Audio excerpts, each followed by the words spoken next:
At dawn, detectives gathered in a circle outside the house, whispering the same question. Who would do this? There were no signs of forced entry, no stolen items, no footprints leaving the house. Whoever did this was let inside. All suspicion soon fell on one person, Daniel Cruz, age 32, a quiet librarian, a family friend for years, known to be gentle, soft-spoken, helpful.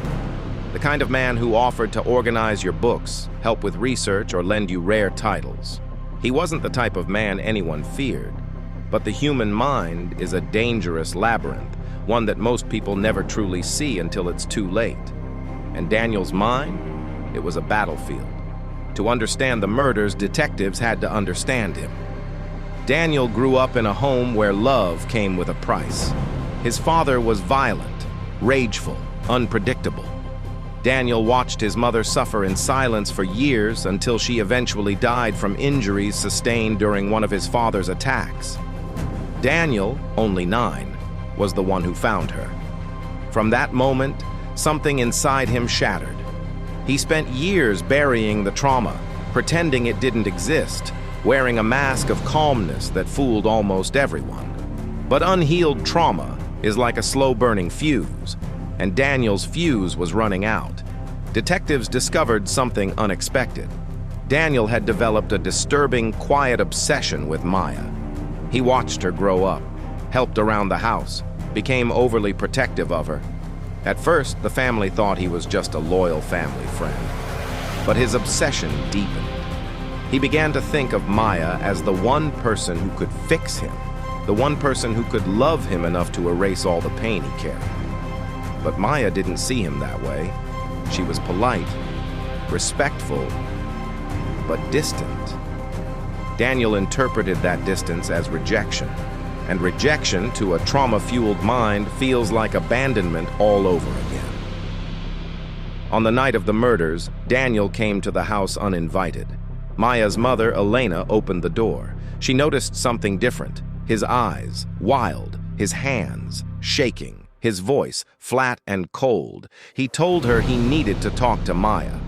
When Elena refused and tried to send him home, he snapped.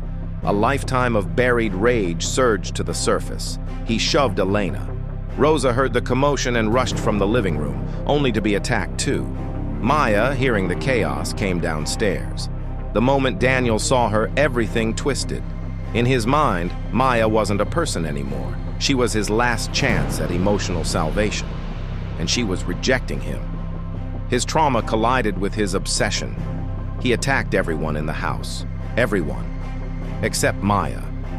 Because even in his rage, he believed he loved her. Maya survived because of something she did instinctively.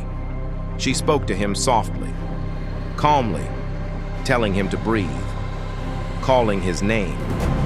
It triggered memories of his own mother, the only person who ever soothed him as a child. It made him hesitate. Long enough for neighbors to hear her screaming and call the police. Long enough for Maya to crawl into the bedroom and lock the door. Long enough to save her life. Detectives believed Daniel fled after the attack, but there was something they didn't know. Something Maya eventually whispered from her hospital bed. He didn't run. He stayed. He watched me. He apologized. Daniel had hidden in the house, in the attic, listening as police examined the crime scene beneath him. He watched Maya being carried out on a stretcher. He stayed there for 2 days while the entire town searched for him. And when he finally crawled out, weak, starving, covered in sweat, he walked straight to the police station and surrendered. His only request? Tell Maya, I never wanted to hurt her. Psychologists later described Daniel's mental state as a trauma-triggered emotional collapse combined with obsessive attachment. Not insanity, not premeditation, just a lifetime of unprocessed trauma exploding all at once.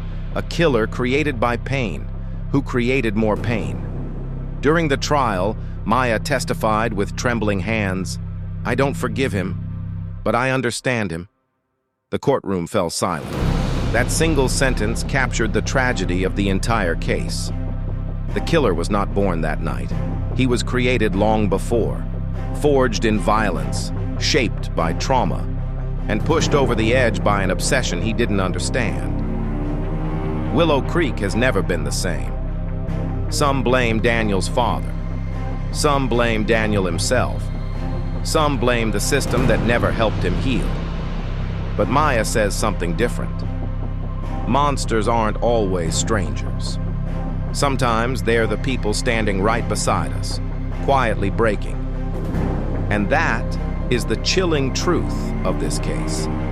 A trauma-fueled killer is not defined by evil alone, but by the wounds that were never treated, the pain that was never spoken, and the darkness that grew in silence.